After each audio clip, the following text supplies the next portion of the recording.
Hey, what's up? Welcome to the drop with with Brian and Brandon. No, no, no. See, you don't mess that up. Do that again. I'll cut that out. All right, ready? Yeah.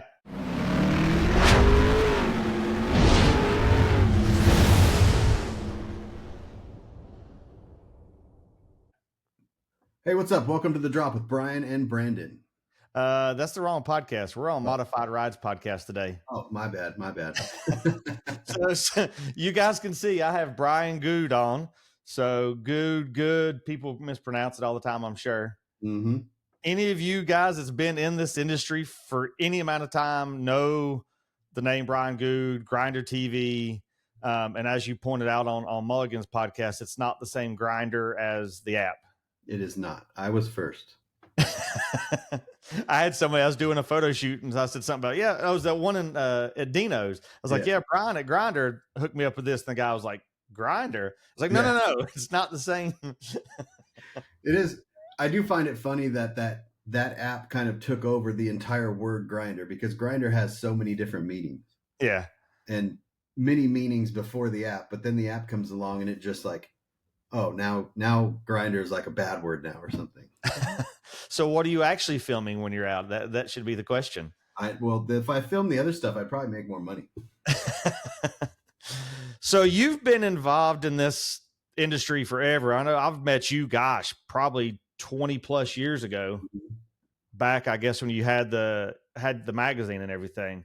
So how did you get started in the custom vehicle world? Because the people that's new to this industry know you just for the grinder stuff. So go back to when you were younger, and how'd you get into all this? So back in like 95, I got I had an 86 Toyota pickup. It was lowered on like some gold BBS mesh wheels. And a buddy of mine from high school, he got a nice little settlement because his brother accidentally shot him at his house. We were hanging out at his brother's house, and his brother pulled his gun out, and it went off and shot my buddy in the thing, and he ended up getting a big home insurance settlement from that. So he went out and bought a 95 Civic, and we started going to the street races all the time. So from there, I got a 86 Toyota pickup. Me and him got in a little import club, and then from there, when we were at the street races, I met a bunch of guys from Seductive. Okay. And found out what mini trucks were. These guys had body drop trucks on hydraulics, and I was like, oh, I like this versus the racing thing. So now, you weren't in Arizona then. You were in California back then, right? Yeah, I was born in California, and I was there for 36-ish years. What part of California? The Inland Empire, so like Riverside, San Bernardino, just east of Los Angeles. Okay. But met up with these mini truck guys, and then ended up seeing what mini truck clubs were, got in Forbidden Fantasy, and that's started throwing our Forbidden Fantasy show in 98, and then kind of just like in 2005-ish, started Grinder Magazine. That's because it kind of just like escalated into that. So back to the Forbidden Fantasy stuff. Were you one of the original members of that? The club started in 93 by a guy named Todd Ramberg, and I got in 95. So I wasn't there was a group of guys before me, obviously, and some of those guys are actually in No Regrets still and active. Okay. So, that's kind of where that went. So what made you choose the Forbidden Fantasy deal? Is it just because that was where your friends were at the time? So I was working at a pizza joint delivering pizzas, and there was a guy there with a lowered Civic in Forbidden Fantasy, and then this guy Mike Quigley, he pulls up in a 93 Toyota pickup, lowered. I think they were 15-inch center lines at the time, shell on it, and the logo was really cool. Forbidden Fantasy had the Toyota symbol behind it, and there were two clubs back then that I hung out with. Or there was another one called Addicted to Style. Yeah, and I was going to go in one of the two, and I ended up just going with Forbidden Fantasy, and just got super heavily involved in that. So you've been in that since, what'd you say, 99? 95. Okay. So what were you doing at the time other than delivering pizza? Were you doing any kind of photography or anything? Nope. Nothing. I didn't even really get into like cameras or anything until even when we started the magazine, I wasn't doing photography. I was doing the writing, and I was Really? kind of, and I funded the whole thing. So I didn't get into actually taking photos until 2000.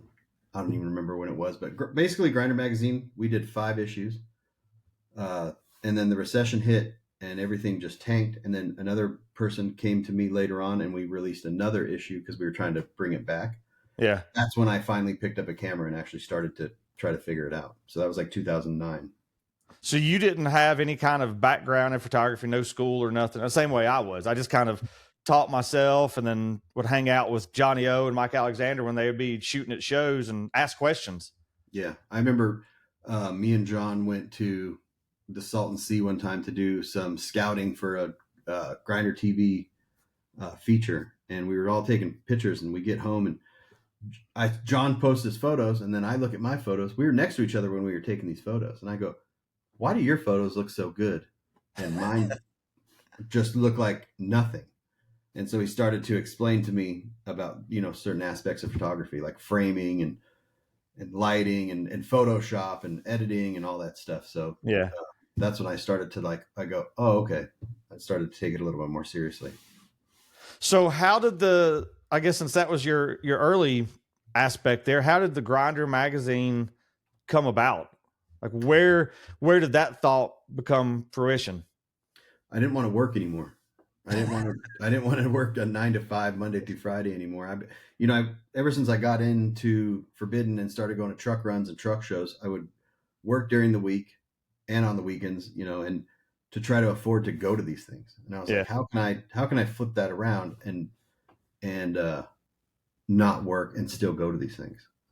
So I was hanging out with, Ernie, we were good friends, and Low Life Mike, and watching that come to fruition, with the DVD stuff. And I used to sell Low Life DVDs. He would give me like 100 of them, and I'd walk around cruise nights and I'd walk around whatever, and I would sell them and make some extra money. And I'm like, huh, all right, well, I didn't want to start another DVD because there was already a bunch of them. Yeah. Like, let me start a magazine. So my buddy Galen Armenta and this guy Richard they were both in Forbidden. Richard and Mike Alexander applied to be the associate editor or editor of Mini Truckin' at the same time, and they picked Mike over Richard. And Richard at the time worked for a print shop. He was a graphic designer, and they printed magazines at this place in San Bernardino. So when he didn't get the job at Mini Truckin', we were just like, well, let's just start our own magazine. And that's kind of where it came from. And we just started to travel around everywhere, and yeah. So I guess at that point, trying to get into something where you're not working, it's either a magazine or crime. So at least you chose the non-crime aspect. Should have went crime. Actually, it was funny because it was between starting a magazine or buying a boat, because I had some money from a house sale that I did. Yeah. And yeah, sometimes I'm like, if I would have bought the boat, I wonder what would happen. Well, I always say things happen for a reason. You go a certain direction because that's where you're meant to go. So now you didn't know anything about the magazine world trying to put all that stuff together. You just, I guess, looked at stuff on the newsstands and said, all right, how do I duplicate this? Pretty much I was just like, I just want to have fun, And even the first issue that we did, I did all the writing in it. And I didn't know how to, I spelled words wrong. Like I wasn't, you know what I mean? I didn't even know the difference between there, and there. There were certain people I had a guy come up to me because it was Rezo. We show up to Rezo. We had the new magazine. We started passing it out to everyone. We were just giving these away for free just to get the name out there. And I remember at the end of the weekend, someone came up to me and they're like, hey, do you want me to give you this magazine back with all of the errors, the grammatical errors circled, like, it's like a report card or whatever? And then I started to realize, oh, I actually have to take this seriously. You know what I mean? Like spell things right, get things right. And so, yeah, it was pretty interesting. Yeah, I didn't know anything. In fact, InDesign wasn't even a program back then. We had to use Quark Express to put the magazine together. So now, how did you find out all these aspects of what you needed? Just from friends in the magazine industry? Just looking it up. Yeah, just like, what do we need to do? Fuel Market or Fuel Market that does all of my t-shirt, like most of my t-shirt designs and printing and stuff. I would reach out to him and ask questions because they were in that graphic design world. And then Richard, who was in the graphic design world too, that worked at the printer, he knew quite a bit of stuff. Yeah. So, yeah, laying a magazine out in that old program was pretty crazy because you had to lay it out in fours. So you had one page, but it wasn't page 1, page 2. It was like page 1, page 50, page 51, page 2, or page 30, because the way that it would print in eights, and then they would cut them in half, fold them over, and then slice them. Ah. So it wasn't easy, but So I guess you said that was all out of your pocket in that. You didn't have advertisers in the beginning or anything? we had not paying ones. We kind of went into it like, if we show you we can do this for one issue, then hopefully the second issue, then you'll pay us. So we had a few people that paid us, but it wasn't enough to print the magazines and pay for all the travel and all that stuff. Well, I know I heard the one story on one of your podcasts where you was talking about how you accidentally shipped everything out the wrong way and cost you a little more money than what you should have spent. Yeah, so we would go down to the print shop. We would pick up all these boxes of magazines, bring them to my house, and I would hand do labels and put them on the boxes, sit the boxes out on my porch. DHL would come and pick them up. So I did that, and then the next day, I forget, we would just reach out to shops and send each shop a box of magazines, and then list those shops so people would come in and get the magazine free or whatever. And the next day, the shop was like, "Hey man, I got the magazines. They look really good. Thank you." And I'm like, "How did you get the magazines in a day?" So I forgot. There was probably 20, 25 boxes of magazines that I next day aired through DHL. And magazines aren't light. No, and these were thick, pound paper. And yeah, and the bill I got was in the thousands of dollars from DHL, and I go, "I can't pay this." I never paid it.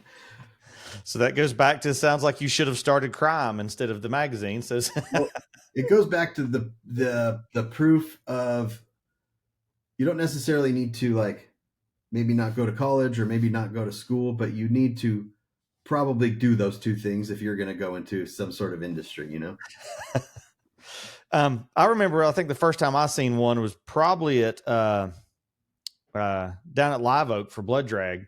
Mm-hmm. I think that's probably when I first met you, other than being on like the Street Source chat and everything, which I actually recorded yesterday with Chris Bloom. Oh, really? That's awesome. Yeah.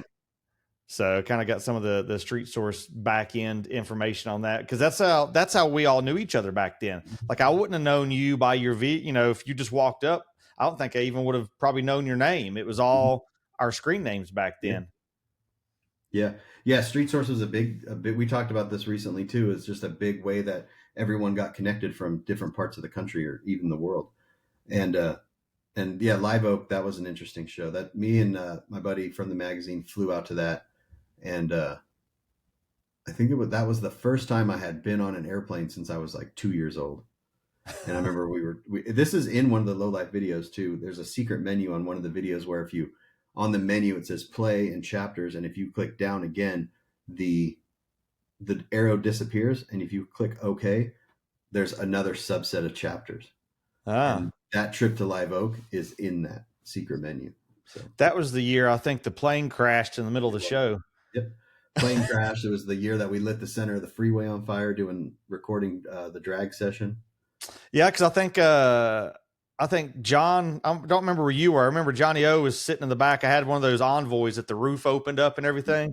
I remember he was in the back of that filming. Yeah, we had a minivan rental, so we opened the side, and Mike was out hanging out doing video, and we were hanging out doing photos, and then we get down, I don't know how many miles, and then we get off the freeway, turn around, and come back. And as we were coming back, there were patches of the freeway on fire. We did that with Brubaker at Slamming and Jamming one year. We left the show and everybody was doing photos and video and stuff, and Brubaker changed from the right lane to the left lane. And when he did, that fire just kept going to the median because like the traffic was backed up at the hotel exit. So we went to the next exit and went to come back. It's like, man, what is all these fire trucks for? And we realized what it was. And I think he stuck his truck in somebody's trailer that night or something just so he wouldn't get called out for it. Mm-hmm. It's been longer than 7 years. We can talk about it. So it also was before all the freeways had cameras on them. yep. We could get away with a lot more back then. Oh yeah, for sure. So you said you did 5 copies of Grinder? Total of 6. Okay. So there was 5. We did 2, and then we got approved for newsstand sales. Or no, we did 4, got approved for newsstand sales, and then that's when everything kind of collapsed. The 5th issue was supposed to go on newsstands, and that was the what was the?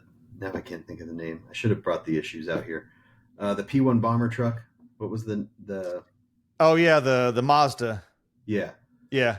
So we shot that in Greenville. That one on the cover. The printer, we had a new printer at the time, messed it up and wouldn't print the rest of the issues.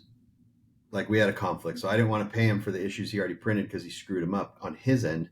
And then so he said, "Well, I'm not printing these," and then everything just kind of went to shit. So that issue was never released. Oh wow.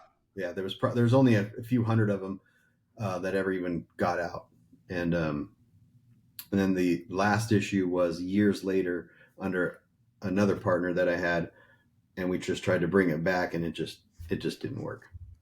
So what was the time frame between the first one and that 6th one? Like how many years span was that?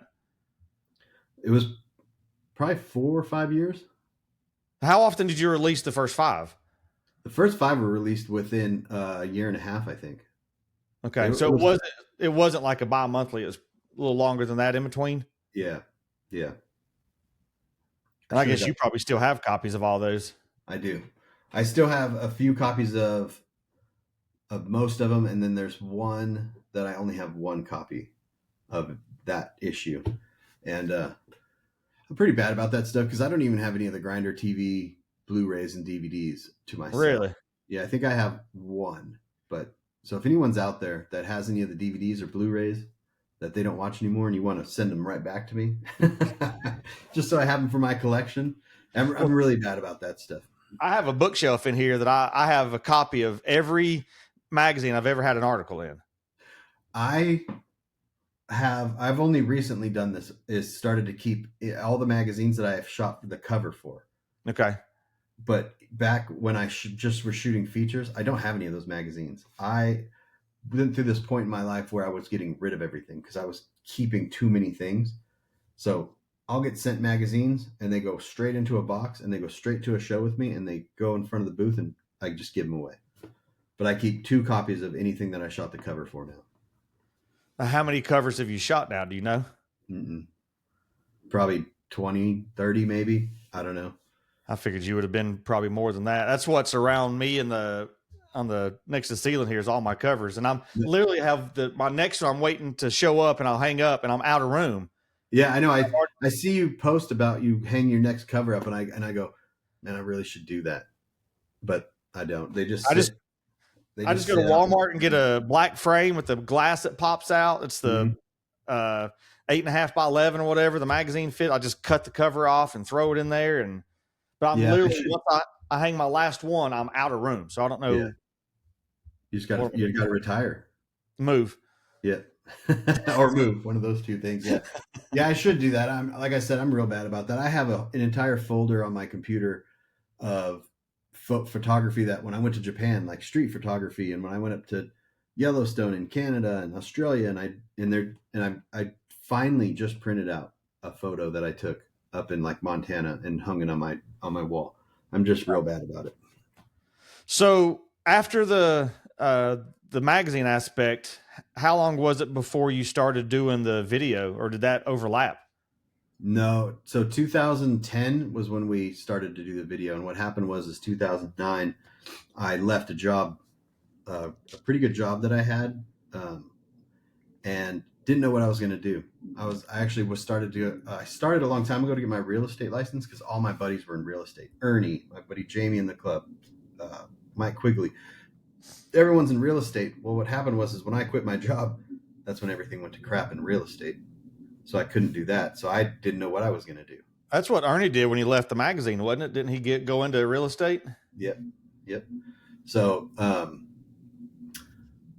2010, I was just sitting, basically doing nothing. I was just trying to figure out what I was going to do, and then Cody, that used to work with Mike at Low Life Video, I reached out to him and I said, "Hey, man," or actually, what happened was I was sitting on my back porch playing online poker, having some drinks, and I went to YouTube and I searched monster trucks because I wanted to see a video of something while I was playing this poker, and this YouTube channel popped up, and it was a daily vlog channel. And it was this guy named Charles Trippy, and he still does it to this day. He was vlogging every single day, putting up a video, and that's when I learned you could get paid on YouTube. And I was like, oh, they'll pay you to make videos.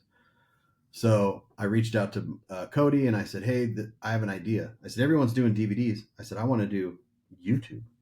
Like, no one's going to shows and putting the show videos on YouTube. They're always saving them for these DVDs. So I went out to Cody. I lived in SoCal at the time. I drove out to Cody's. He lives here in Phoenix. And we filmed a car, and he just taught me how to edit. And then that's kind of where it went from there. And then come to find out, it's really hard to get paid on YouTube. I've never been able to fool with that. Like I'll go through these phases. I'm like, oh, I'm going to put this out. Then I'm like, I'll go a year. I'm like, man, I ain't putting nothing on YouTube. Like you just don't, everything's so social media based now. You think, okay, I'm going to film this vertical. I'm going to put it on social media. And then you're like, crap, I didn't do it horizontal for YouTube.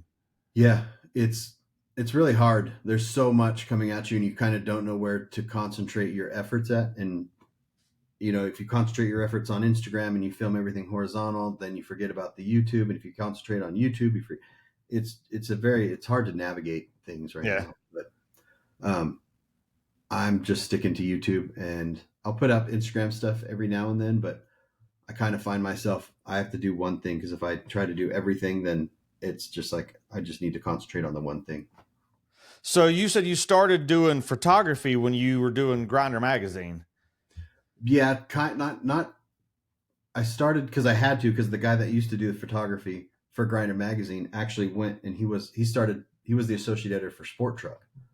Yeah, I thought that name sounded familiar with Sport Truck. Yeah. Yeah. So he went over to Sport Truck with Finnegan, and then he got into that world, and then I brought Grinder magazine back, and then when we started to do the video stuff, that's when I learned settings on cameras, because I never really knew settings on cameras. But when you do video, you're forced to learn that stuff on a DSLR.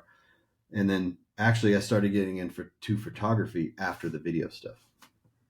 So what was the first non-Grinder magazine that you had shot for? Mini trucking. Yeah. Just through Mike or whatever, you just said, hey, I got something I can shoot for you. Yeah, I was writing for Mini Trucking for a little while Galen was an associate editor there. So I was doing some articles for him, and then, but as far as like my first photo feature, I think it was my truck, the graffiti Nissan Frontier that I did. I remember that. Yeah. And then, just random mini trucks here and there.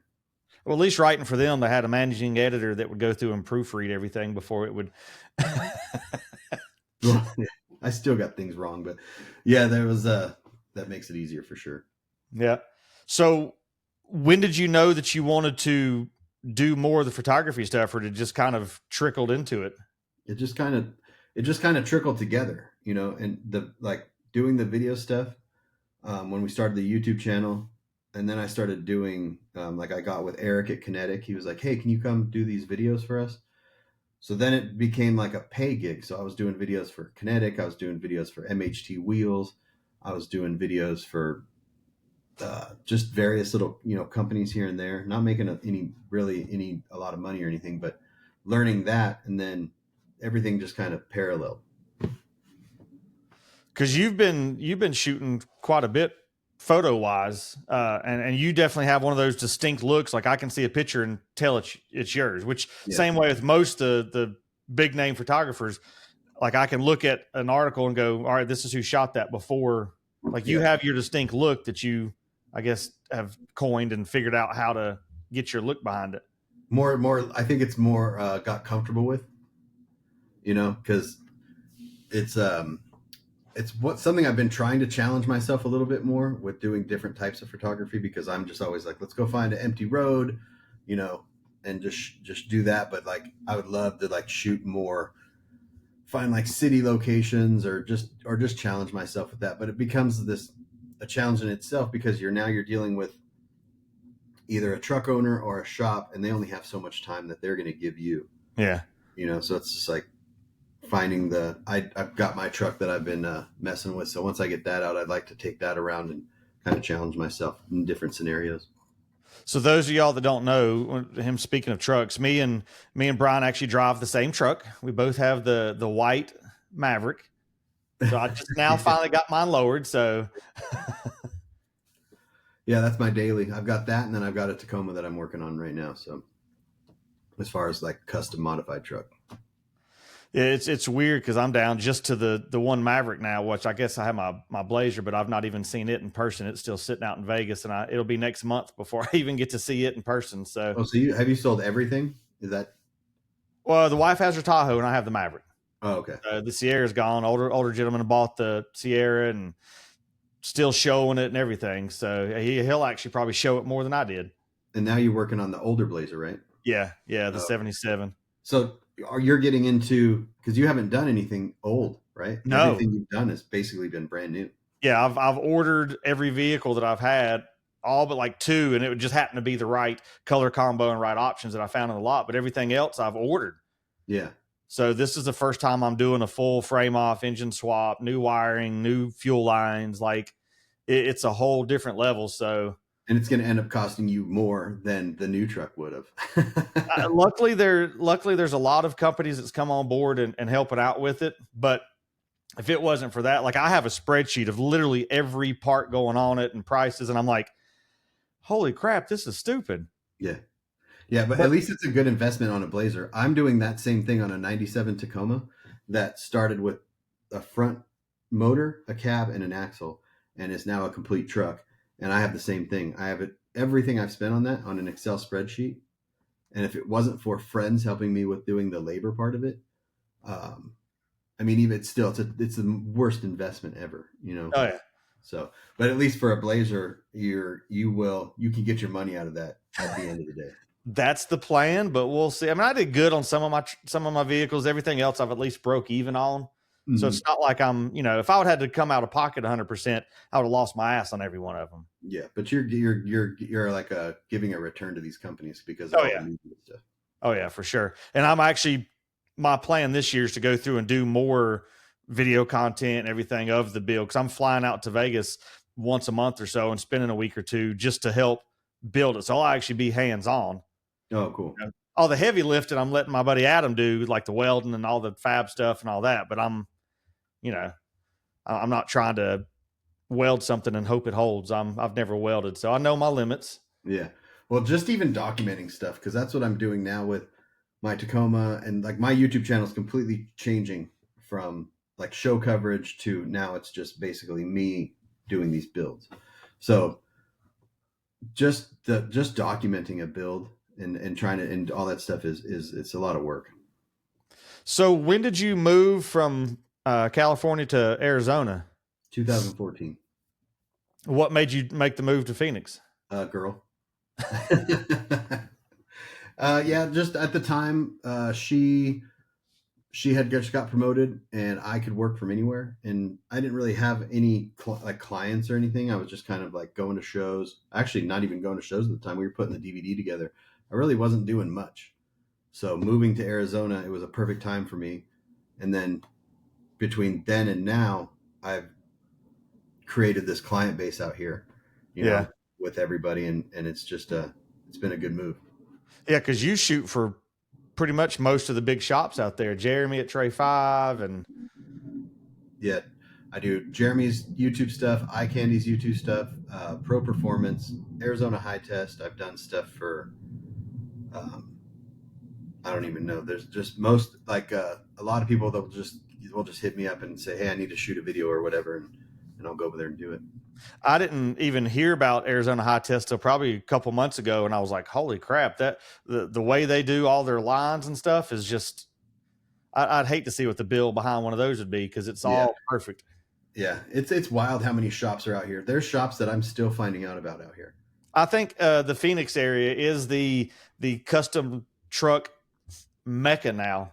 Like Hmm. everybody's there. GSI, Porterville, Fat Fender. Like Yep. I mean, you have everybody right in your back door. I don't think I could deal with the summers out there, but No.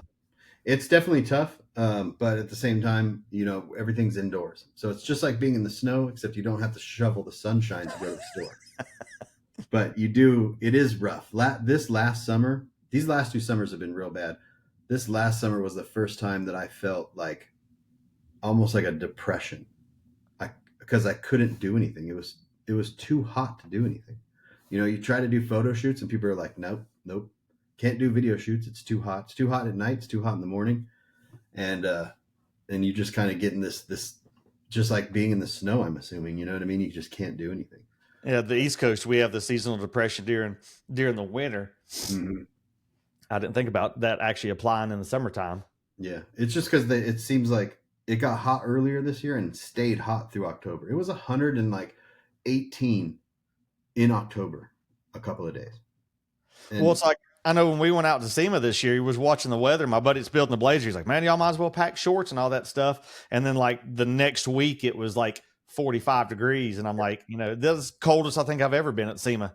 yeah, it didn't. It usually will do a gradual thing in October, and this year it just went. It was a stayed up and then went straight down. Yeah, it's pretty wild, but for the most part, it's really really good. And then I was just looking at the weather for LST next week, and it's gonna be nice and cold.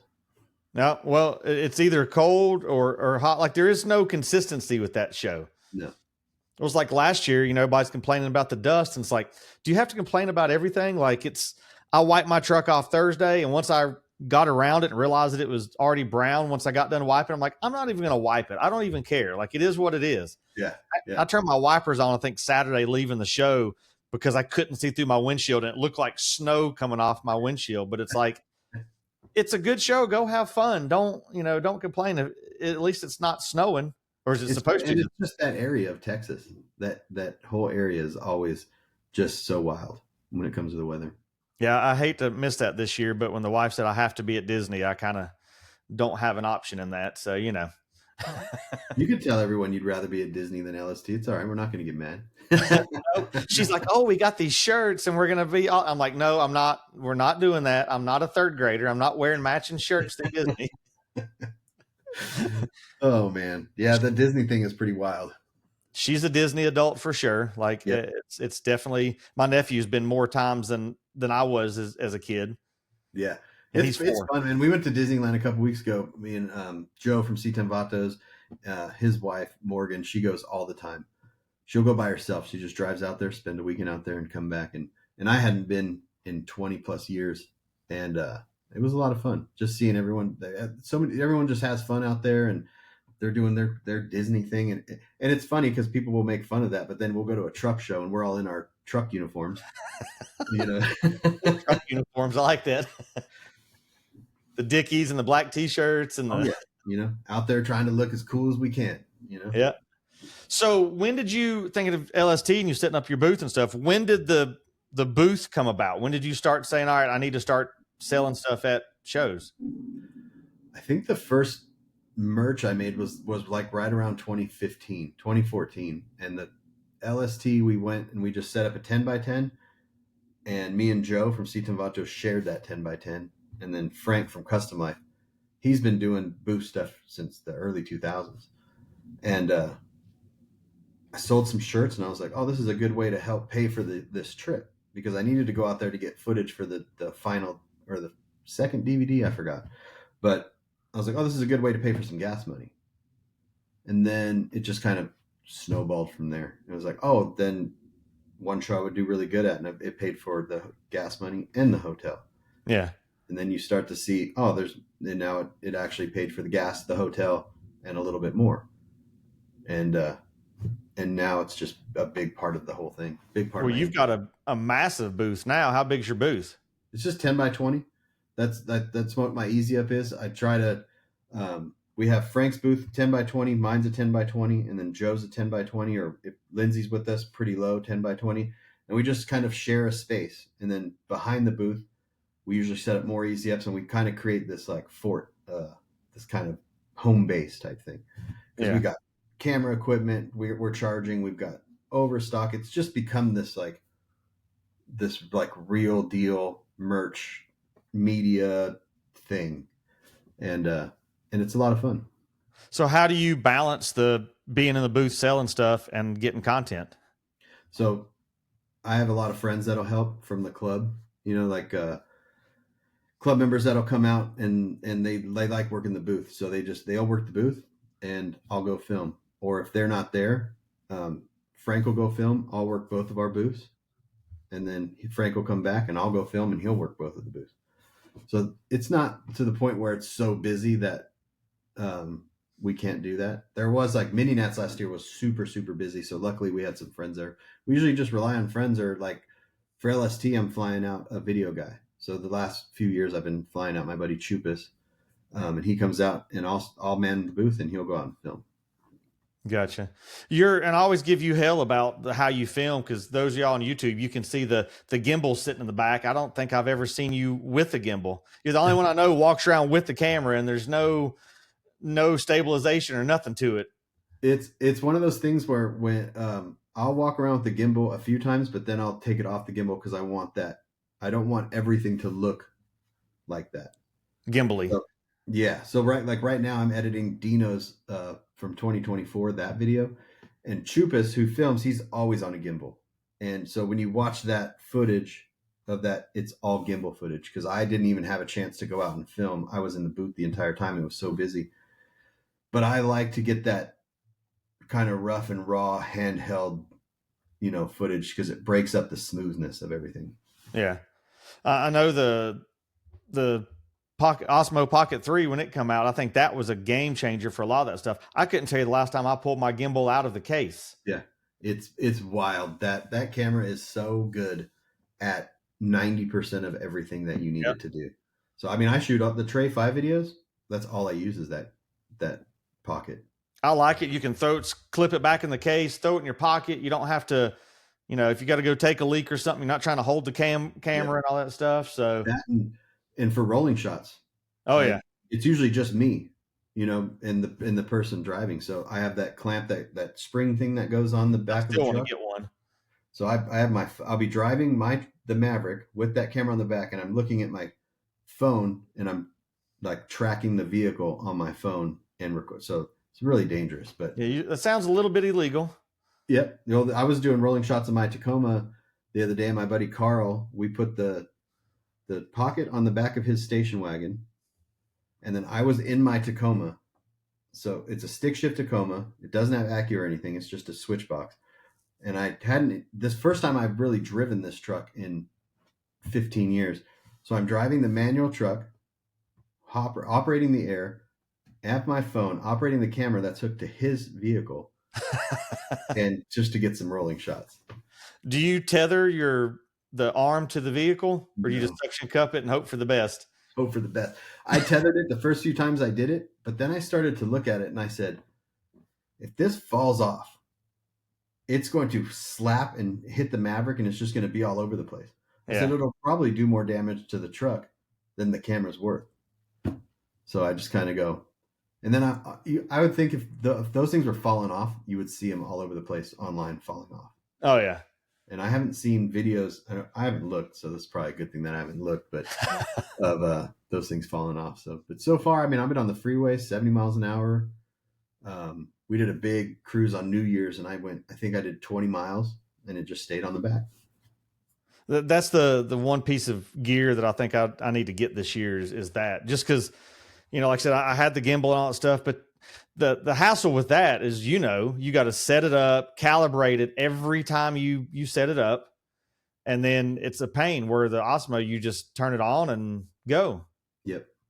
Yeah. And the footage, the quality of it's really good. I mean, the big thing with the Osmo versus like a GoPro or versus your phone, a GoPro and a phone will get great footage if there's plenty of light. But once the light starts to dip, those things are just trash. Yeah. So Osmo is nice because you can get that when the low light stuff, when it gets a little darker, the footage stays really good. I still like using the gimbal and the big camera because I like to zoom in on things, and that's the Osmo kind of lacks that. I wonder if the next rendition of the Osmo will have a zoom feature. I mean, it has a zoom feature, but it's not enough to. I don't know if Yeah. you saw my video when we were in Vegas at SEMA where I got stopped by the cops for my Osmo. No. So I had it, clipped in the case that it comes with, the little plastic case, and I had the battery, the extra battery clipped in the bottom of it. Well, I had it in my back left pocket. Look like Well, a we were gun. walking through Fashion Show Mall, and this dude in his vest kept, "Hey, bud, hey, bud." I'm just like, I don't want to go to the strip club. Like, it's what you're thinking this guy's gonna try to get you to do. He stops me twice, and I'm like, everywhere we go, he's there. I'm like, this is weird. And we walk into the cigar shop out in front of Fashion Show, and one of the employees comes in and goes, "Oh, hey, you in whatever color shirt I was at." He said, "The cops need to speak to you." I'm like, "What do you mean?" He said, "Oh, you have an extended magazine." And I'm like, what are you talking about having an extended magazine? He said, "Yeah." I said, "You had a gun with an extended magazine." I'm like, okay, I had a gun on me, but it was a compact Glock. It's like, it was covered. It's like, how did you see that? And I walk outside and talk to the cops. Said, "Yeah, we prefer you leave that in the car. Don't bring it in the mall." I'm like, "What are you talking about?" My wife goes, "I bet it's your Osmo." And I Mm-hmm. pull it out of my pocket, and they're like, "Yeah, that's your extended magazine." And I flip it on. I'm like, "It's a camera." And they were like, "Oh, I'm sorry." But I guess it looked like a 33 round Glock mag or something Yeah. sticking out of my back pocket. But I could definitely see how they can mistake that for that. so now I always joke and say I've got my extendo clip with me when I'm out filming. Your assault camera. So with you transitioning some of your video stuff from the DVD Blu-ray stuff to the YouTube, have you noticed any kind of, I guess, increase in traffic because more people can access it without buying it? So the weird thing is when we started Grinder TV, the transition from the magazine to the YouTube, I didn't want to make a DVD.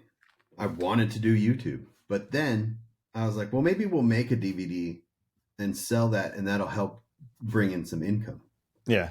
And it was a really popular thing. And then made the second one, made the third one. But then after the third one, what people were doing is they were like, hey, can you put this on a USB stick, or can you put this somewhere where I don't even have a DVD player.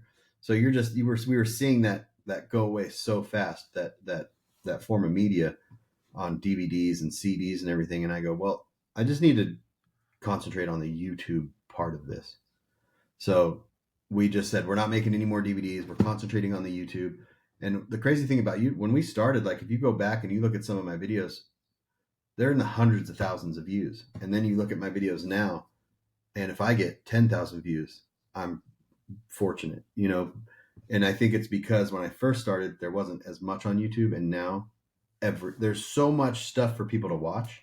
Yeah. That you can kind of get lost in the mix. And if you don't know about it, I guess it has to be one of those suggested things. You go, that looks cool. Let me click on that. Yeah. So you got to make a good thumbnail, and then you got the beginning of the video has to be interesting, because then they're just not going to watch it, So, but a lot of people will focus too much on the views, and not, like, if I get 10,000 views, I consider that very successful, because what's happening is I'm going to shows and people are coming up to the booth and they're telling me how much they enjoy the content. And what that transitions into is a t-shirt sale or a banner sale.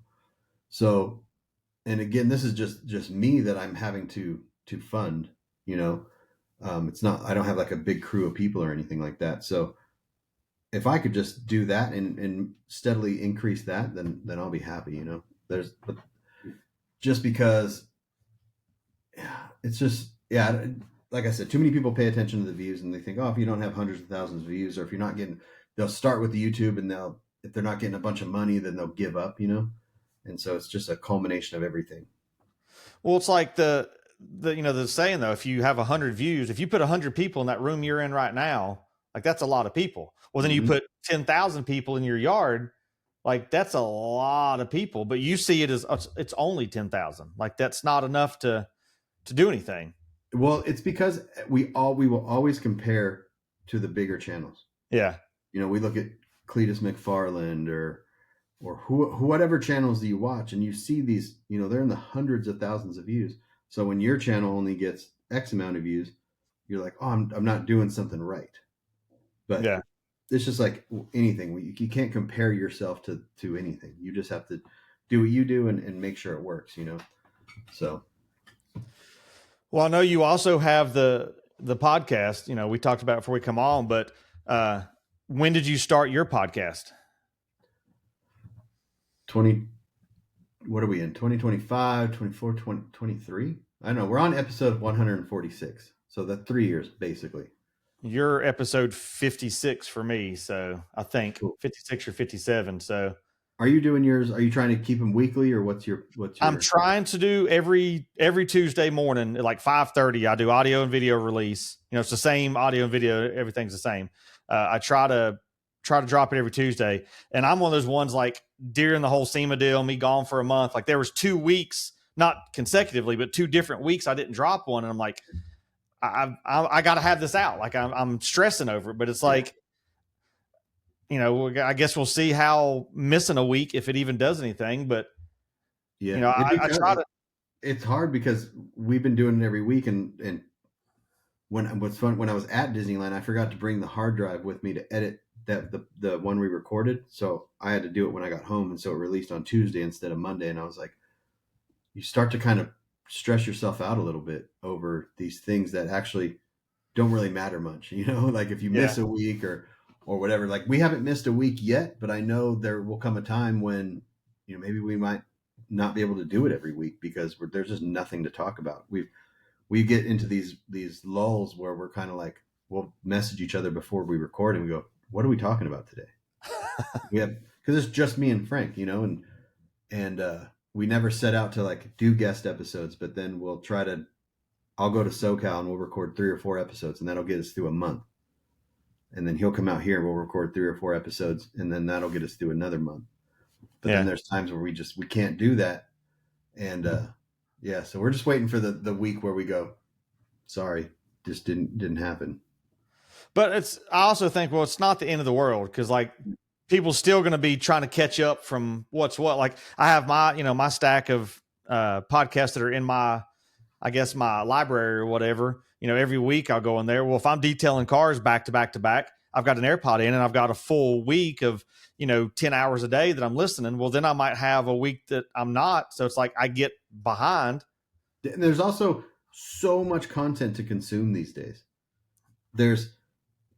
I mean, the amount of podcasts you can everybody has a podcast now. Yeah. Not within our community, but just like everyone in general. Every stand-up comedian, every actor, every YouTuber, everybody. So and then you also have just the YouTube stuff in general. So to even try to keep up with the content that's being put out is difficult. So yeah, and then we just put that pressure on ourselves, and you get this weird feeling like Tuesday morning, if you don't have one out, you're like, am I failing? Like, what am I doing?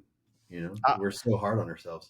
I woke up one morning, I rolled over because I always released at like 5:30. I rolled over and it's like 5:15, and I was like, on a Tuesday, I'm like, I didn't post that to publish last night. So I like hopped out of bed. My wife's like, you all right? I'm like, I forgot to put that on, and she's like, I've done this. It'll be fine. I've done the same thing. I went to bed on a Sunday, and usually I'll get everything uploaded on Friday, like Thursday or Friday. We record Thursday. I'll get it done Friday. I send it over to Frank. He reviews it, and then we alternate on which YouTube channel it goes on. So he gets the evens, I get the odds, and then I upload the audio to the RSS channel or whatever it is. And there will be times where I forgot. So Sunday I will go to bed, and then I'll like wake up at like midnight and I go, I didn't do it. Run into the office and upload them real quick. I try to stay ahead. Like with me traveling so much with getting the Blazer done, I've got you today. I got one tomorrow. I've got like 3 Monday because I know there's going to be times in March and April I'm not going to have time to sit down and do it. Yeah, yeah. You got to bank episodes and kind of pre-plan and all that stuff. But have you ever done any at a show? No, we tried. We brought all of our stuff to a show one time, and then we looked around and we go, we cannot do this. This is too much noise. It just not too much noise, but with the booth, trying to film, trying to do it's just like it sounds easier than it is. And then we want to record it and all this stuff. So, but what we are doing we're going to do at Mini Nats was we got a Airbnb for the entire week. So we're going to set up a podcast studio in the Airbnb, and then whoever's there, we're just going to say, come over. Nice. And whether we record for 5 minutes or an hour, we're just like, just come on. And we'll just cycle people in. They'll sit down. We'll hit record. We'll talk to them. And if it lasts, however long it lasts, we'll stop. So if someone talks for 20 minutes, then we'll put an episode together of like 3 or 4 people talking for 20 minutes. Or if we talk for 2 hours, then we'll put that episode out. So well, how close are you staying to the show? We're right behind the ghost town. Okay. So gotcha. That's the one show I get to stay at home because I'm 45 minutes away. So I'll just drive home every night. Like it ain't worth trying to put the dog somewhere, and all that mess just for, that's local. I always say everybody wins one. So you win Mini Nats, and then like I win Dino's. Yep. So everyone wins something. I mean, Dino's is only 34 hours from me. So yeah. So that's the one you got to go to. You got to figure out your accommodations, where me, I leave the show, I come home. Yeah.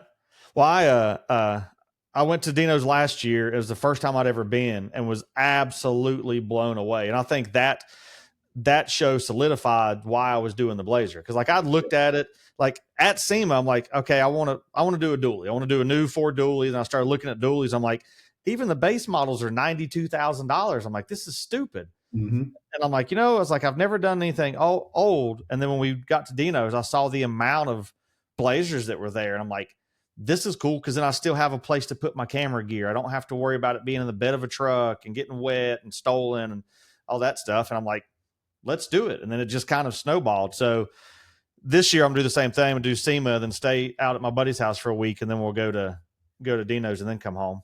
What are you doing to the Blazer to make it kind of stand out? Because it's so hard. Doing, like, walking around Dino's.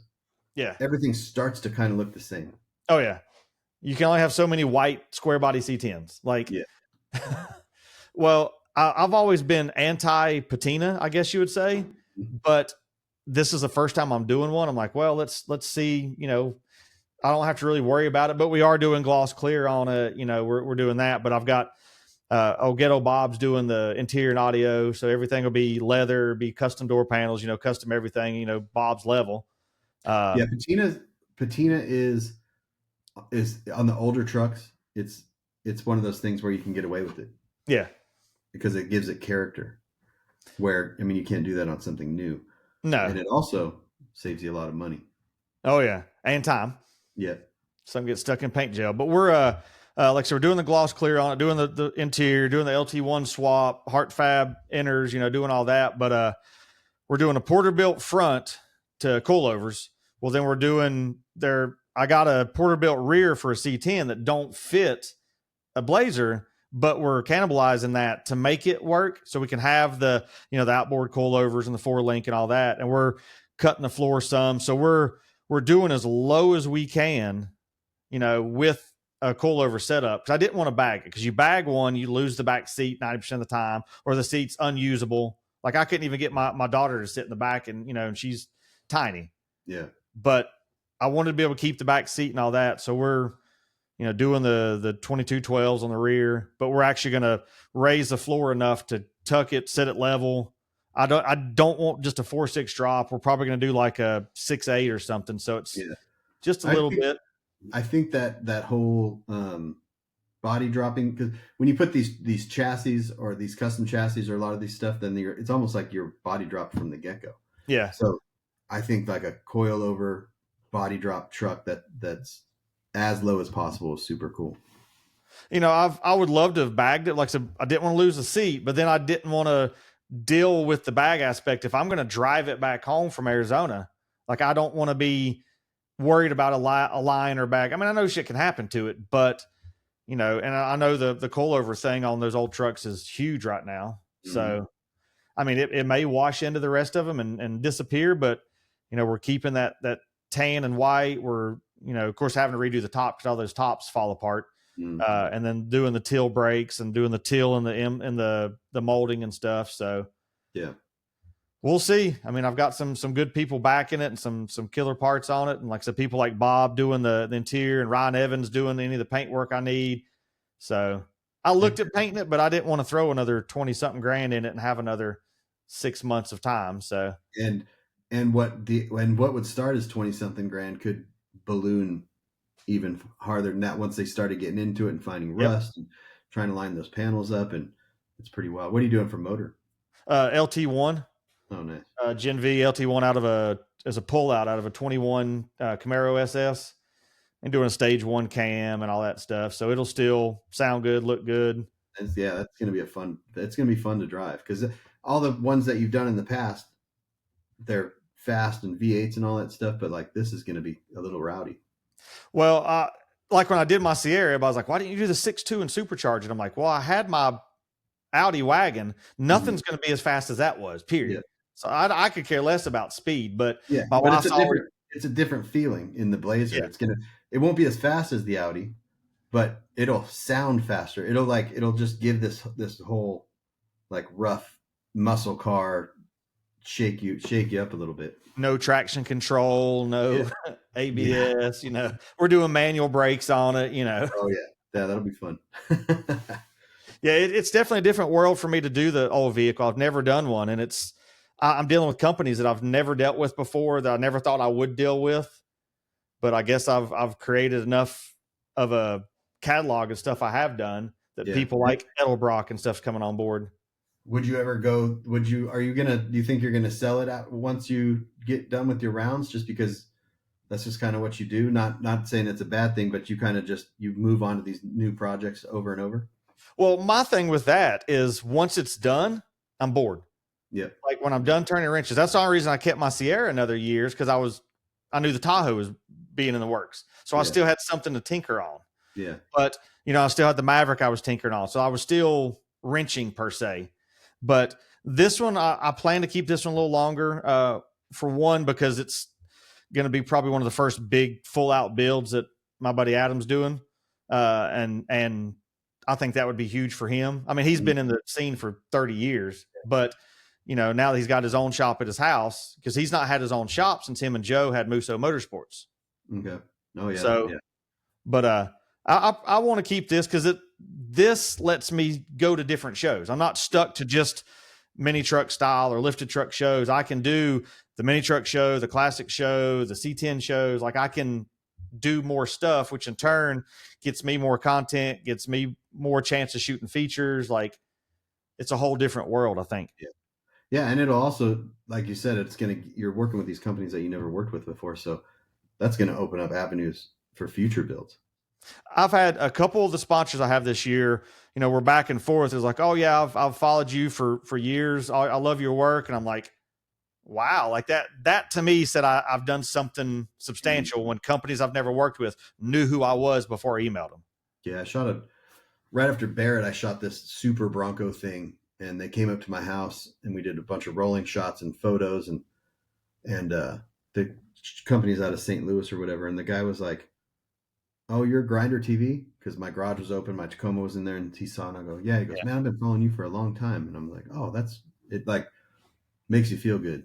It's a super humbling feeling for sure. Yeah. So what's your near future goals for what you're doing other than going to shows and filming? So what I've done, so 2 years ago, I bought a Nissan hardbody and kind of documented the build on the YouTube channel. And when I say I use build in a loose term, I just lowered it. We put some wheels on it. We did a couple of things, and I ended up selling, and I sold it. And I think I made 4 videos out of it. And then I was just like testing the waters because doing these show videos, it gets redundant. It gets the same over and over and over I again. can see that. Yeah, and after doing it for so long, I was just getting bored, and I was getting frustrated when I was editing, and you can see that in the final edits, they were getting boring. You could tell I was rushing through them because I wasn't enjoying it. So I was like, I got to change this up a little bit. So I did the Nissan as like practice, and then I've owned a Tacoma for a long time. That's just been sitting in my buddy's shop in Texas. So I went and got that, took it over to my buddy Panda's shop, did all the suspension, and just got it running. And so I've been documenting that build. And then I went and got a 91 Toyota, and that's now at Panda. So I'm documenting that build. So what I'm doing now is I'm getting these trucks that run and drive now. The Tacoma didn't run and drive, and that was crazy. But basically, going to do 5, 6, 7 part series on getting these trucks from stock to bagged, or stocked to bagged to body drop, or whatever. And I'm just going to find them on Marketplace, and we're going to build them, and then we're going to sell them. And we're not necessarily going to sell them for like a profit per se, but it's going to create content, which is going to grow the YouTube channel. And then each vehicle will make a t-shirt, like an artwork or whatever from that, and sell it at shows. And like I have a 95 OBS that I bought, and we're going to bag that on 22s, stone front suspension. Panda's going to build the 4-link for it. And then me and Frank are going to drive that, hopefully, to the Red Rock C10 show in Moab in May. So like there'll be an end goal for these things. They'll start stock, they'll end modified, drive them to a show or a couple of shows, park them at the booth, basically take the trucks and make them characters. Yeah. And then sell it, and then start over again. That's kind of what I'm wanting to do, not to sell and start over, but the document this build. I say that every year I'm doing it. Then it's like, okay, well, I'm not involved with none of the, like I drop it off at the interior shop and I pick it up when it's done. Like no one's local to me. Like every shop I've worked with is always, 2, 3, 4 hours away. Mm-hmm. Well, now I'm literally flying to Vegas, once a month or so. Well, I say flying. If these crashes don't, keep happening, I don't know how much I want to feel comfortable flying this year. But don't fly in private planes. You'll be better. But that's kind of the deal, because now with the technology of like the Osmo and a mic, like it's just so much easier. You're not dealing with a mic pack and a lavalier mic. Like it's just, I think the technology has made what we're doing so much easier. Yeah. And one thing I learned is I'll use the Osmo for stuff. I'll use my big camera for stuff. And then I'll use my phone for a lot of stuff. Yeah. And as long as the end product, it doesn't have, I used to think everything had to be perfect. As long as it's good and entertaining and tells a story, it doesn't have to be perfect. So like Panda Shop is about an hour and 20 minutes from my house, and I can't go there every single day. Yeah. I can go there once a week or whatever and get some main stuff. But I'm like, just use your phone. I was like, if you do something, like if you cut this cross member out, or if you do something funny, or you're anticipating something is going to be fun for the video, I was like, just take your phone. Don't film like this. Film like this. And, put it on 4K, 24, hit record. It's fine. It might not be perfect. It might not look the best, might not sound the best, but it's gonna work for that. It's gonna get the point across. Yeah. But as long as the rest is really good. Yeah. And the Osmos with the mic, like automatically syncing the audio to what you're doing is game changing. Because before I would put a mic pack on, like you said, put a mic on. I'd have to get home. I'd have to sync the audio and the video. And yeah, it just makes it easier. Now you can, because I actually had the first DJI mics I'd use some. Well, then when the Osmo come out and I had the mic 2s, I'm like, all right, well, these sync direct with this. I know the DJI, the Action 4, they sync to that without the receiver and all that. And it's like, they're just making things so seamless for content creators that it makes it easier, streamlined. Yep.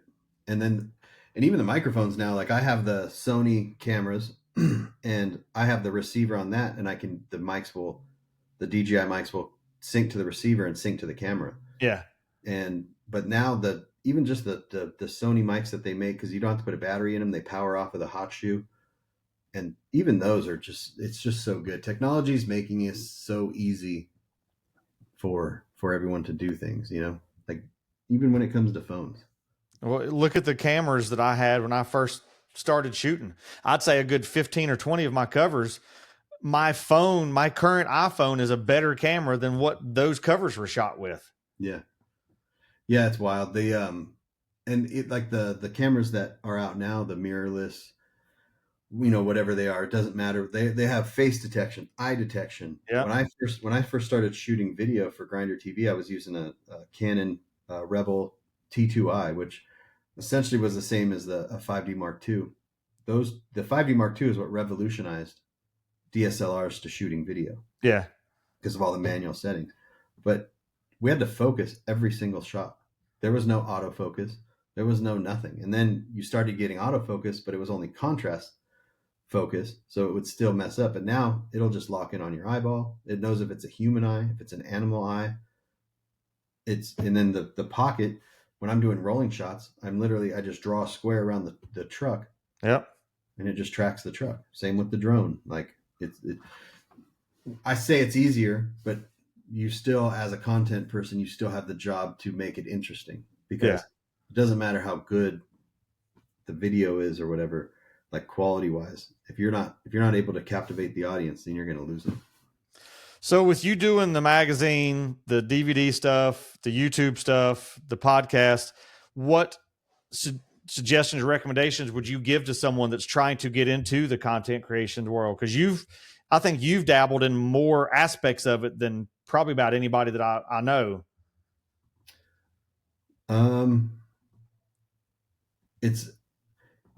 Obviously you want to get into it because you enjoy doing it, and there's no really instant reward in it. It's just like anything else. You gotta keep doing it. I think I'll use YouTube as an example, because everyone thinks that they just want to do this, and they think their life is interesting or what they're doing is interesting, so they put it on YouTube, and then what happens is they'll get 50 views, and they're like, well, what's going on? Then they'll make another video to get 50 views, and they're like, what? You just have to keep doing it, and as long as you enjoy it and you keep doing it, then it'll be it. The rewards will come. But if you just expect things to happen right away, it's really difficult to do. So I think just enjoying what you do and is the most important thing.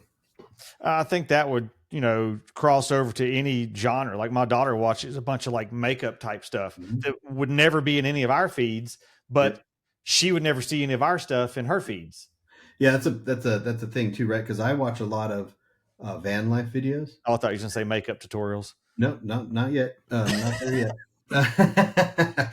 But like, it's such an endless thing when it comes to content creating, right? So we enjoy trucks, so we make truck stuff. She enjoys makeup, so she watches makeup stuff. But I'll watch like van life stuff and different things that have nothing to do with the truck world, because I'm taking pointers on how they film or what they're talking about or whatever, and it's just it's an endless world of content out there.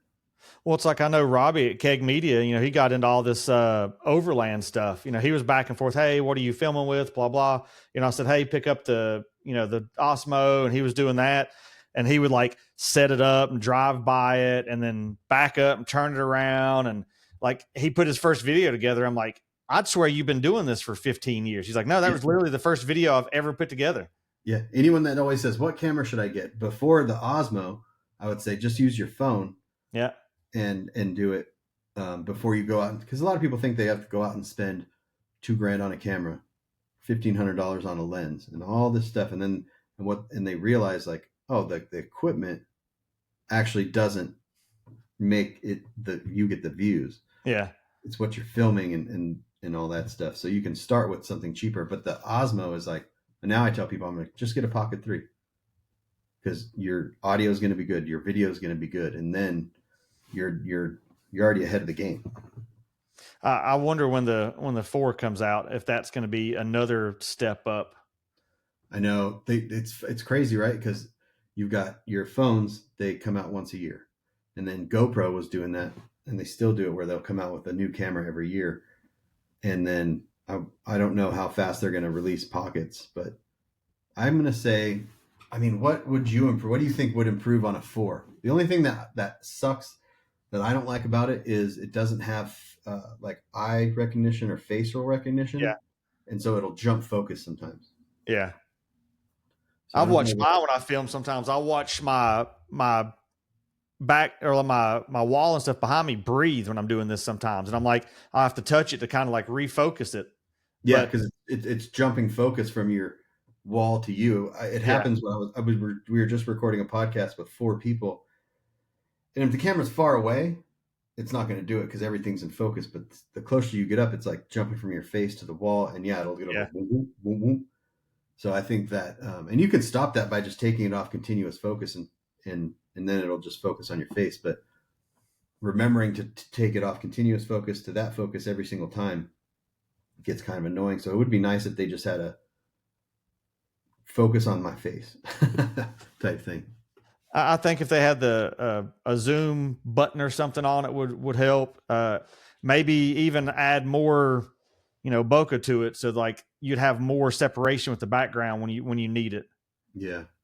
Yeah. It's almost like with the phones, there's three lenses on the phone, and one is a 2.8 and one is a probably something else, but I just don't know how they would do it on the pocket. Like there comes a thing where we want everything that we have in our big cameras on this little camera, and it's almost impossible, but we'll see what they do. Well, I guess tell everybody where they can find you online. Make sure that we spell the stuff right, so it's not the app they're looking for you on. Yeah, definitely. It's if you just search Grinder TV and make sure you're spelling Grinder out all the way, my website pops up, the YouTube pops up, the Instagram pops up. I am starting to not rebrand everything, but like a few years ago, I started to use just GTV Yeah. instead of Grinder TV because people would walk up and they would see Grinder and they'd be like, "Oh, I don't want to wear Grinder," and it's just like whatever. So I just started putting the GTV on everything, and now I'm starting to like brand my last name. So I'm starting to do everything like The Good Life. So you can even go to thegoodlife.com and it forwards you to the Grinder, the website. But yeah, just Google Grinder TV and everything pops up. Gotcha. You're hitting I guess a ton of shows this year as usual. You're coming back to Mini Nats, you said. Yep. LST. Yep. LST. And then there's a show out here called The Reunion, and then the show that I throw, the Forbidden Fantasy show, or I say That's one I've we. always wanted to make it to. When is that? That's the It's the last weekend of March. So it's an hour south of Vegas, man. Just go to Vegas, film your blazer, and come on down. Well, I planned on it, but the wife had won some big deal through work, and they're sending us to Cabo that week. So it's like go to Forbidden and the C10 show in Vegas, or go to Cabo for free. Yeah. So you could just tell us that you're going to Disneyland again, man. It's all right. She literally has to send me like calendar invites, so I know not to book stuff. And even Adam out there, he's like, "Man, I thought we was going to come out. We was going to work all week and spend a day at C10 Nationals and a day at Forbidden." And I'm like, "I'd love to, but she says I have to be in, Cabo with her." And of course, my daughter's like, "I'll go with you. Like, you don't need my dad to go with you." Yeah. That's that life balance, right? Of trying to do this content stuff, and I mean, essentially, it's your work, and then you're doing like a bunch of the detail stuff, right? Too. Oh Out of yeah. your garage there. Like this week, I'm not, because it's raining every day, and then it's supposed to be like 20 in the morning. So I'm not about to be out there where I've got snow in the driveway from the foam and it all freezes. I've done that and about busted my ass. So I pick and choose what days I do that. Today, between the podcast, editing a couple of articles, writing stuff, which luckily now, going back to that, there's all the spell check stuff that's in it. So Yeah. Now, are you shooting a lot for like what magazines are you shooting for right now? I've still got stuff with I'm doing the the suspension article, and that Beltec kit for the Maverick is the one I'm writing today for street trucks.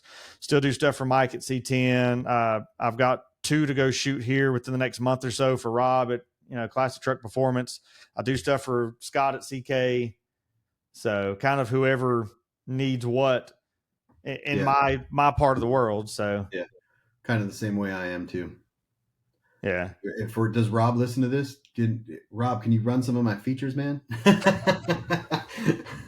He's one I need to have on too. So yeah, he's funny, man, because he'll be like, "Go shoot this, go shoot that," and I've got stuff sitting here on my desktop, and I haven't edited the photos. I'm just like, I'm not going to edit these photos until he asks for these photos. I got 2 I got to shoot for him because I got to go down to AMD down to see Eddie, that Automotive Direct.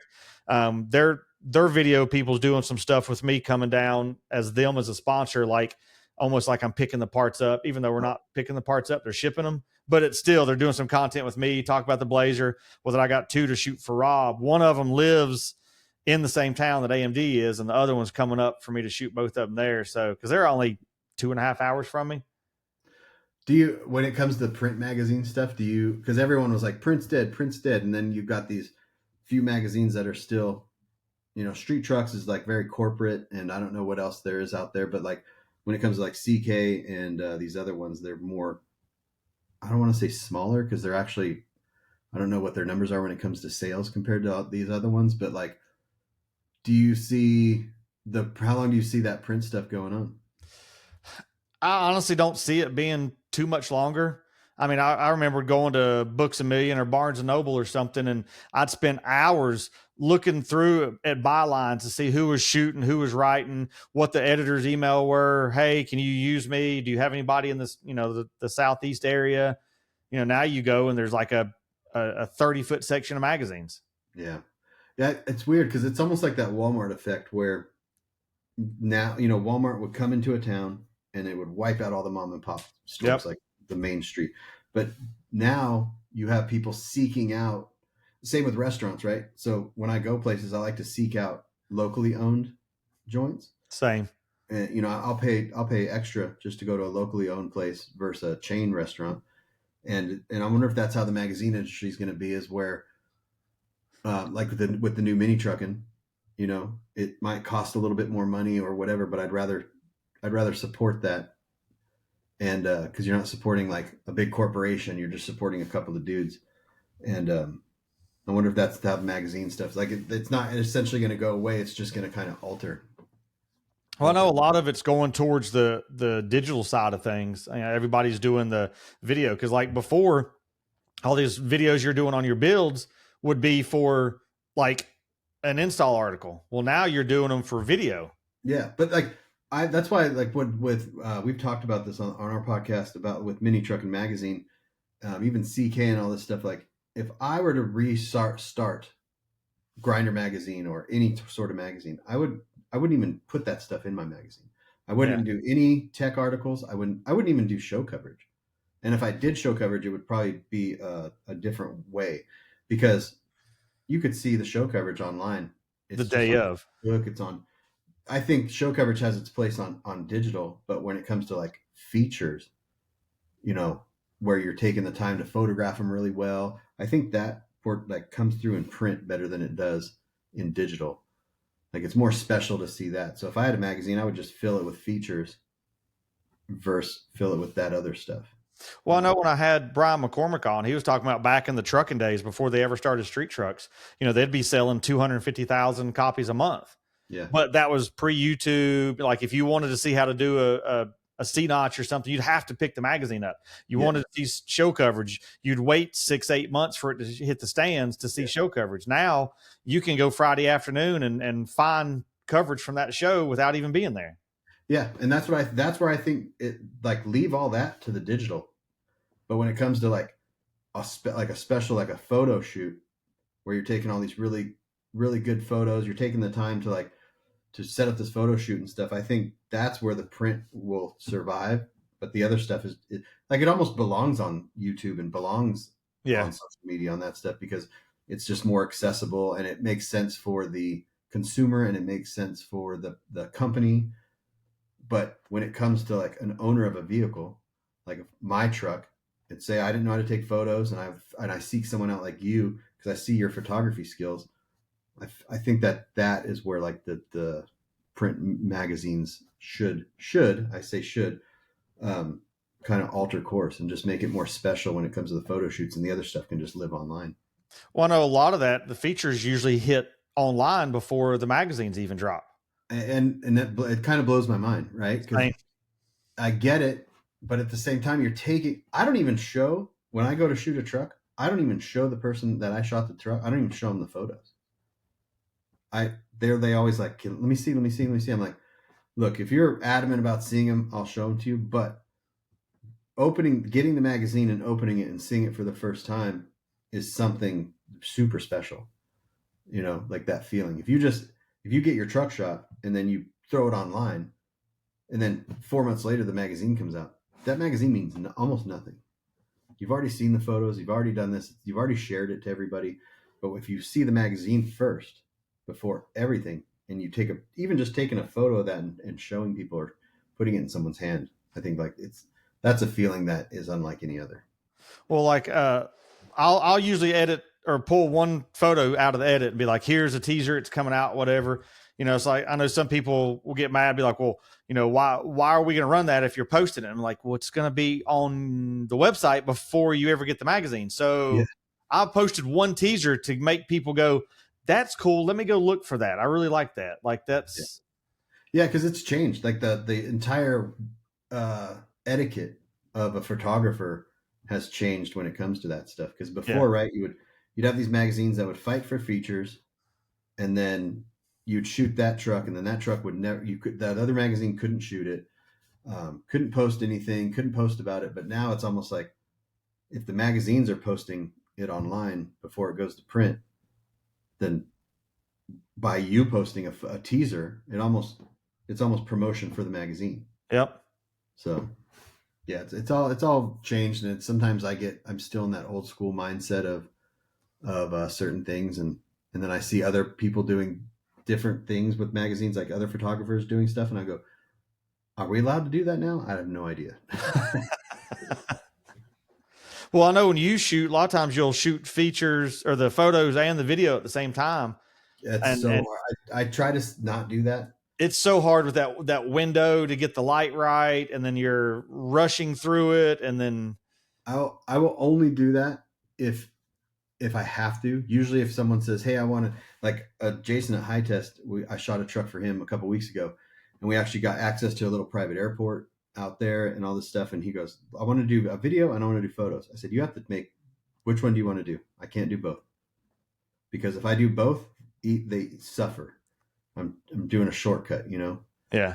or I'm short. If I do photos, then the photos will come out really good. I can concentrate on that. Or if I do videos, it'll do that. So yeah, even at shows now, like when I go to shows, I won't do photo shoots. I won't do video shoots because it's too chaotic, and I'm not fast when it comes to finding locations and all that stuff. Like I just work a lot slower than a lot of people. Some people can just go, like John O'Neill can see this thing over here and he'll take a photo and it comes out amazing. And I'm just like, how did you see that truck could be in that position over here and it would come out good? Well, I know there for years, I'd go and shoot 5, 10 features, at one show. Like there's a lot of times I would have them lined up. I remember there's one year at their light show in Tennessee, over in Memphis or Millington, and I found an end of I guess it was a air base or whatever. So the end of the Mm-hmm. runway, like the fence was further down where we had this whole end of this runway, and I had like 9 vehicles side by side. I'd shoot one, go to the next one. So like the trees in the background were all still different. Like unless you were there and saw they were side by side, you would never know You they would, were the same location. yeah. And And they somebody would was like, "You're stagger not." they would stagger the release too. So one would come out one Yeah, month, one would come out. So you wouldn't even know. Yeah, but that's the thing, right? Is you probably went to that show and that's what you did that weekend. yeah, If I'm going to a show, I'm setting the booth up, selling merch, shooting the show, and then the show ends at 4 and I'm starting to tear down and my window to shoot is between 5 and 6 or 6 and 7. And then by the time I'm done with that, it's 9 o'clock at night. And I got to get back up at 7 o'clock in the morning to do the yeah. booth all over again. So it just takes away. Cause I think that when you shoot a truck, that should be, it's special for the truck and special for the owner. And what a lot of times that people do is they'll go and they'll just try to rush through something. And I'm like, that truck in that magazine, that's only going to happen probably one time. Yep. So you got to make that one time special. So when I see like certain trucks or certain photographers or whatever, they'll just shoot a bunch of things just to either get a paycheck or just to do it, to say that they did it. I'm just like, got to spend a little bit of time on it. You know what I mean? I have a lot of people that are like, "Hey, I'm going to this show. Can you shoot my truck there?" I'm like, "Well, I'd prefer not to. Let's link up a week before, a week later, something. I'd rather shoot it not at a show." Like there's a lot of times, like if you were going to shoot something at say Mini Nats, you're not going to be in the same vicinity as that truck probably for another 8, 10 months maybe. Yeah. Yeah. But you just kind of got to figure out, all right, well, this guy's 12 hours away. I need to shoot him, but this Yeah. one's 2 hours away. I can just line him up another time. Exactly. Yeah. I always do that because when Dino's comes into town, someone will be like, "Can you shoot this truck?" I'm like, "Well, okay, where do you live? Are you staying out? Are you coming out early? Are you staying late?" Or there's even times where I'm like, "Where do you live?" And they'll say, I live out in this area. I'm like, well, I know a good photographer in that area. I would rather I would rather it get shot and it come out good than me shoot it and rush it and not, Yeah. because it's not fair to the vehicle. I've done that. We've linked up and said, hey, you're near this area, let's shoot this or whatever. But uh, like when I was at Dino's and you gave me that location to shoot that I needed to shoot Mario's truck, Mm-hmm. I didn't use the exact location, but it was close enough that I could find a spot to use. Yeah. That was probably one of the cooler shoots I've done, because they were, what is it, the F-35s, whatever, the new fighter jets. Yeah. They were touch and going the entire shoot, and it's like it was right there at the airbase. It's like a free air show. You can go down there literally any day of the week, and they run, because they run training out of there. So they're training a lot of other countries, a lot of our pilots, and you could literally just sit there and just watch those things touch and go all day long. Oh, it was crazy for sure. I've never been to a photo shoot where there's that many military jets back to back and flipping in the air over it. And there's a couple I waited on it to come through and was like snapped as it went through. So I got the truck and the plane over it. So it was definitely a cool spot. But where you live, to have, like, you have different lighting for photo shoots than anything I have out here, whether it's Vegas, Arizona, that whole West Coast desert, the lighting at sunset and sunrise I can't duplicate that on the East Coast. Yeah. It's in the summertime. My buddy Cody, who started Grinder TV with me when I lived in SoCal and he lived in Arizona, he would always complain about the lighting. He's like, "Oh, it's so difficult to shoot here sometimes." And I'm like, "What are you talking about?" When I moved here, I realized what he was talking about. So in Southern California, you have a lot of like haze, and you have a lot of this a lot of cloud cover coming in the morning and in the evening and coming out. Out here, you don't have that. There is no haze. There is no anything. If you have to shoot in the morning or in the evening, and then you get a good light. But if you're only like, there's like a 10-minute, 20-minute window that's really good. But if you sometimes during the summertime, when it's just the sun is so intense, the sky's just white. There is no blue, and it's really tough to shoot sometimes. But during the wintertime, when the sun's not as aggressive and stuff, it's everything reflects off the sand and everything's orange, and it's crazy. There's not trees everywhere that you're trying to deal with. Glad you brought that up, because I remember Mike Alexander used to give me a hard time. He's like, "Man, everything you shoot's got trees in the background." I'm like, dude, it's the East Coast. You can't get away from it. I remember the first time I did a photo shoot at Slamfest in Florida. I was like, all right, I'll drive around, and look for a spot. And I'm like, there's trees everywhere. I can't get a good horizon. I said, there's just trees everywhere. So I know me and Mike went one year at Heritage. He went riding with me trying to find a photo shoot location. I'm like, dude, I'm telling you, there's nothing but trees here. And after about 30 minutes of riding around, he goes, yeah, he said, I get that now. I didn't realize it was that difficult. So, and while we're on the Heritage subject, I was going to say, you found a good place to shoot at Heritage. You just had to do it on top of a mountain. Well, that's where I learned I don't let Mike Alexander and you take my car to do rolling shots, because y'all tend to come back and do e-brake donuts, and that's also where we learned that you were very anal about the cleanliness of your vehicle. And it's not that to say that anyone's but I think, what was it? Was it a gummy bear or something that fell? And you were like, I forgot there was something and you were just like everyone's got their thing, and that was your thing. You're like, no, don't mess with, that's my car. Don't mess with my car. I did trade the car about 2 weeks after that show, after y'all, flat spotted the back tires on it up there in the mountain. That was good. That will still always be one of my favorite shows and photo shoots, just because the shenanigans that went on up there was fun. That part of the country, you can do whatever you want. And we had one person down here and one person down the other side of the street, and they were just directing traffic and blocking the road, lights set up. Yep. I knew something was up when y'all come. I heard it downshift when y'all come up the hill, and next thing I know, you are doing that e-brake donut. I'm like, I am never letting either one of y'all take any of my vehicles again. That's that show. That's the show you took probably the most well-known photos that you've Yep. ever taken, right? Was with it wasn't, I think it wasn't that year, it was the year before though, like with the cop. Brubaker. Yeah, yeah. Yeah. And then Because the funny part, you recreated it though with Mike, right? With the black truck. no, I think I didn't. Uh, I can't remember. I thought you did that or something. No, did I? I don't know. I think they had that cop car they were giving away, Yeah. and they So and the they the year I did it, I was like, hey, what would be the chance of doing this? And Lee that put the show on was like, he's like, well, here's the mayor or whatever. And he was like, which was I think his grandfather or something. He was like, yeah, he's like, hey, make sure y'all don't Photoshop out the Whitesburg off the front fender. I'm like, we can leave that. He's like, yeah, please leave that. And I'm standing in the bed of a truck shooting over the roof of the truck, driving down the road, lights are on, he's throwing sparks on it, and we pass a trooper, and I'd see the trooper whip it around because he thought that Brubaker was running from the cop. The cop was on duty, lights were on a state road.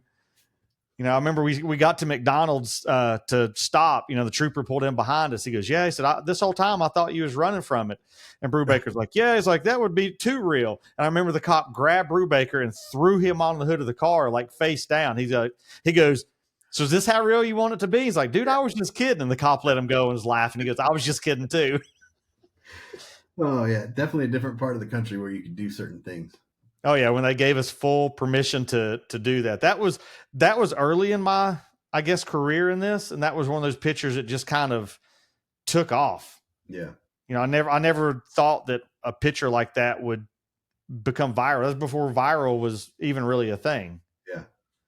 Yeah, it's weird when that happens. Like I've done video clips like that. I've just done small video clips or pictures, and it's the ones that you kind of never really think about that make the most noise.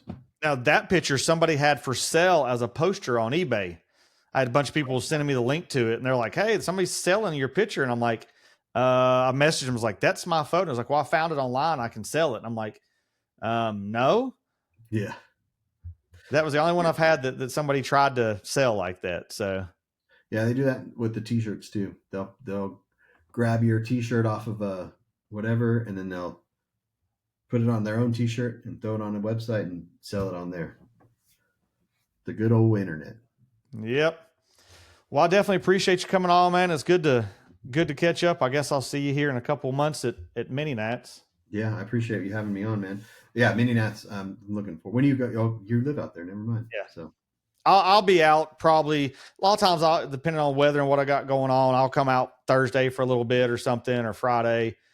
There's several years people will bring me their vehicles to detail before the show because I'm only 45 minutes away. Like they'll drop it off and they come through town and then come pick it up like that evening or whatever. That makes sense. Yeah, it's the first time we've been out there all week, and I think more and more people are doing that now. Like I talked to a few people, and they're like, "Yeah, we're coming out Monday too." So that's the trend Phil Fowler started.